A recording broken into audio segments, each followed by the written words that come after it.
അഗ്നിസാക്ഷി ഭാഗം 27.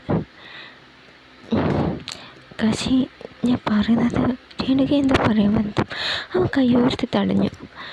വേണ്ട, ഇക്കാര്യത്തിൽ ആരും ഒന്നും പറയണ്ട. ഇവളെ ഇവിടെ നിന്ന് കൊണ്ടുപോകുക എന്ന് കരുതിയാണ് ഇവിടേക്ക് വരുന്നതെങ്കിൽ അത് നടക്കില്ല. ഏതായാലും ആൻറ്റി ഇത്രയും ദൂരം നിന്ന് വന്നതല്ലേ, കുറച്ച് ദിവസം ഞങ്ങളോടൊപ്പം കഴിഞ്ഞ് പോയാൽ മതി. ഇപ്പോൾ ആൻറ്റി കുളിച്ച് ഫ്രഷ് ആയിട്ട് വരും, ബ്രേക്ക്ഫാസ്റ്റ് കഴിക്കുക, ഞങ്ങൾ താഴെ കാണാം. വാ പാറു. അവളുടെ കൈയും പിടിച്ച് കാശി പുറത്തേക്ക് നടന്നു. രേണുകയെ എന്ന് നോക്കി അവൾ അവനോടൊപ്പം നടന്നു. രേണുക വല്ലായ്മയോടെ നിശ്വസിച്ചു. പിന്നെ ഫോണെടുത്ത് ആരെയും വിളിച്ചു.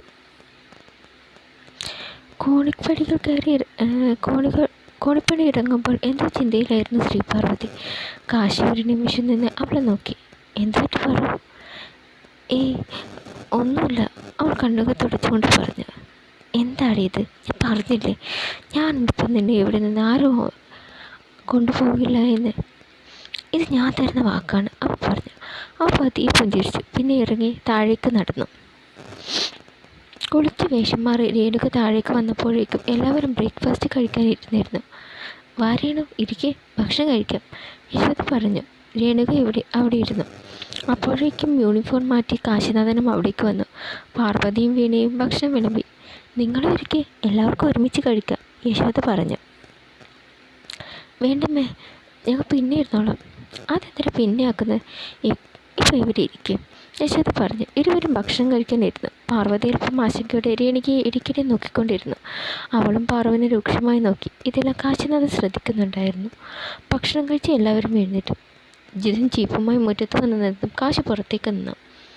പാർവും അവനെ അനുഗമിച്ചു.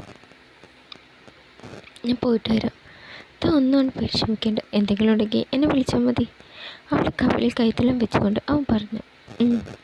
അവൾ വന്ന് തലയാട്ടി. അവൻ ജീപ്പിൽ കയറി. ജീപ്പ് അകന്നു പോകുന്നത് നോക്കി അവൾ അവിടെ തന്നെ നിന്നു. പിന്നെ മുറിയിലേക്ക് ചെന്നു. അവൾക്ക് എന്തോ വല്ലാത്ത ക്ഷീണം പോലെ തോന്നി. ബാഗിൽ നിന്ന് 2-3 ഗുളികകളെടുത്ത് കഴിച്ച് അവൾ ചെന്ന് കട്ടിലിൽ കിടന്നു. ഈ സമയം വീണ അവിടേക്ക് വന്നു. ഗുളികകളെടുത്ത് കഴിക്കുന്നത് കണ്ട് അവൾക്ക് സംശയം തോന്നി. പാറു, എന്തു പറ്റി? മരുന്നൊക്കെ കഴിക്കുന്നു, സുഖമല്ലേ നിനക്ക്? അവൾ പരിഭ്രമത്തോടെ ചോദിച്ചു. അത് പിന്നെ എന്താണെന്നറിയില്ല, വല്ലാത്തൊരു ക്ഷീണം പോലെ. ക്ഷീണമോ? പനിയൊന്നുമില്ലല്ലോ? അവൾ പാർവതിയുടെ നെറ്റിൽ കൈവച്ച് നോക്കി. പനിയൊന്നുമില്ലല്ലോ, ഹോസ്പിറ്റലിൽ പോകണോ? അതൊന്നും വേണ്ട, BP മറ്റോ കൂടിയതോ കുറഞ്ഞതോ ആയിരിക്കും. ഞാൻ കുറച്ച് സമയം കിടക്കട്ടെ, ഒന്ന് ഉറങ്ങി എഴുന്നേറ്റ് ശരിയാകും. ശരി, ഇന്ന് ഓട്ടോക്കാരൻ വന്നില്ല, ഞാൻ ഉണ്ണിക്കുട്ടനെ സ്കൂളിൽ കൊണ്ട് വിട്ടിട്ട് വരാം. ശരി. വീണ അതും പറഞ്ഞ് പുറത്തേക്ക് നടന്നു. രേണുക ജനലിലൂടെ ഇതൊക്കെ ശ്രദ്ധിക്കുന്നുണ്ടായിരുന്നു. അവൾ പോയതും രേണുക മുറിയിലേക്ക് വന്നു. പാറു. രേണുകയുടെ ശബ്ദം കേട്ടതും അപ്പം ഞെട്ടലോടെ ചാടി എഴുന്നേറ്റു. ആൻറ്റി തന്നെ ഇപ്പോൾ ഇവിടേക്ക് വന്നത്? ഒന്നുമില്ല, നിന്നെ ഒന്ന് കാണാൻ വന്നതാ. എന്തിന്? നിനക്ക് ക്ഷീണമുണ്ടെങ്കിൽ വാ, നമുക്ക് ഹോസ്പിറ്റലിൽ പോകാം. വേണ്ട, അതിന് ആൻറ്റി ബുദ്ധിമുട്ടുണ്ട. എന്നെ ഹോസ്പിറ്റലിൽ കൊണ്ടുപോകാൻ എൻ്റെ ഭർത്താവുണ്ട്. വയ്യായ്മ വല്ലതും ഉണ്ടെങ്കിൽ ഞാൻ അദ്ദേഹത്തോട് പറഞ്ഞോളാം. അതിന് നീ എന്തിനാ ബുദ്ധിമുട്ടുന്നത്? നിൻ്റെ വയ്യായിക ഞാൻ തന്നെ അവനോട് പറഞ്ഞോളാം. എന്താ? അത് കേട്ടല്ലോ ഞെട്ടിലൂടെ അവൾ അവരെ നോക്കി. ആൻറ്റി, അവൾ ശാസിനിയോട് വിളിച്ചു. നിങ്ങൾക്ക് എന്താ വേണ്ടത്? സ്ഥാനസമാധാനത്തോടെ ഞാൻ ജീവിക്കുന്നത് നിങ്ങൾക്ക് ഇഷ്ടമല്ല. ഞാൻ എന്ത് ദ്രോഹം ചെയ്തിട്ടാണ് എന്നെ ഇങ്ങനെ പുറകെ നടന്ന് ഉപദ്രവിക്കുന്നത്? അവൾ രോഷത്തോട് ചോദിച്ചു. ഞാൻ നിനപ്പോൾ ഉപദ്രവമായി അല്ലടി? നിൻ്റെ ഇപ്പോഴത്തെ ഈ ഭർത്താവ് എന്ന് പറയുന്നവൻ കാരണം മനസ്സിന് താളം തെറ്റിയ നിന്നെ ആരും ഏറ്റെടുക്കാൻ തയ്യാറാകാതിരുന്നപ്പോൾ ഒരു മടിയും ഇല്ലാതെ നിന്നെ സ്വീകരിച്ചോളാം ഞാനും അനന്തും. എന്നിട്ട് ഞങ്ങളിപ്പോൾ നിനക്ക് ശല്യമാണ് അല്ലേ?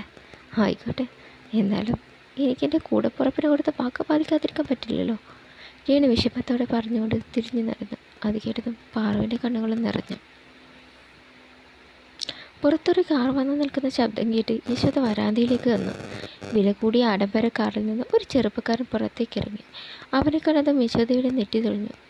അവരെ കണ്ടതും അവൻ കൂളിംഗ് ഗ്ലാസ് എടുത്ത് മാറ്റി ചിരിച്ചു. യശോദൻ്റെ അല്ലേ? അത് കേട്ടതും അമ്പരപ്പോടെ യശോദ അവനെ നോക്കി. അതെ, ആരാ? മനസ്സിലായില്ലല്ലോ. എന്നെ അങ്ങനെ ആൻറ്റിക്ക് അറിയാൻ വഴിയില്ല, പക്ഷേ എനിക്ക് നിങ്ങളെല്ലാവരും അറിയാം. അത് പറഞ്ഞുകൊണ്ട് അവൻ വരാന്തയിലേക്ക് കയറി. യശോദ ഒന്നും മനസ്സിലാവാതെ അവനെ നോക്കി. അപ്പോൾ രേണുക അവിടേക്ക് വന്നു. മോനെ, നീ എത്തിയോ? അവൻ സന്തോഷത്തോടെ അവൻ്റെ അരികിലേക്ക് വന്ന് അവൻ കെട്ടിപ്പിടിച്ചു. യശോദ ഒന്നും മനസ്സിലാവാതെ അവർ രണ്ടുപേരെയും നോക്കി. ഏടത്തേക്ക് മനസ്സിലായി കാണില്ല അല്ലേ? ഇത് എൻ്റെ മോനാ അനന്തു, USC ഡോക്ടറാണ്. ഇന്നലെ എൻ്റെ കൂടെ തന്നെ വന്നതാ. എന്താ ആവശ്യമുണ്ടെന്ന് പറഞ്ഞു പോയിട്ട് ഇപ്പോഴും ഇങ്ങോട്ട് വന്നത്. രേണു അവനെ പരിചയപ്പെടുത്തി. ഓ ആണോ, അവൻ അകത്തേക്ക് പോ. മൂവരും അകത്തേക്ക് വന്നു. എവിടെയുണ്ട് ഇവിടുത്തെ മറ്റുള്ള കഥാപാത്രങ്ങളൊക്കെ? അനന്ത് ചോദിച്ചു. കാശി ഡ്യൂട്ടിക്ക് പോയി. വീണ്ടും ഉണ്ണിക്കുട്ടനെ സ്കൂളിൽ കൊണ്ടുവിടാനായി പോയിരിക്കുക. പിന്നെ ഏട്ടനും ഒരുത്തിയും കൂടി ആശുപത്രി ചെക്കപ്പിന് പോയിരിക്കുക. പിന്നെ പാറ മുകളിലുണ്ട്. ഓ, ഞാൻ അവളെ കാണാനാണ് വന്നത്. ഞങ്ങളോടൊന്നും ഒരു വാക്ക് പറയാതെ അവൾ ഇങ്ങോട്ട് വന്നത്. അതിന് നല്ല കൊടുക്കുന്നുണ്ട് ഞാൻ, അവൻ ചിരിച്ചുകൊണ്ട് പറഞ്ഞു. അവൾ വന്നപ്പോൾ ആദ്യം ഞങ്ങൾക്കൊന്നും അവളെ അംഗീകരിക്കാൻ കഴിഞ്ഞിരുന്നില്ല.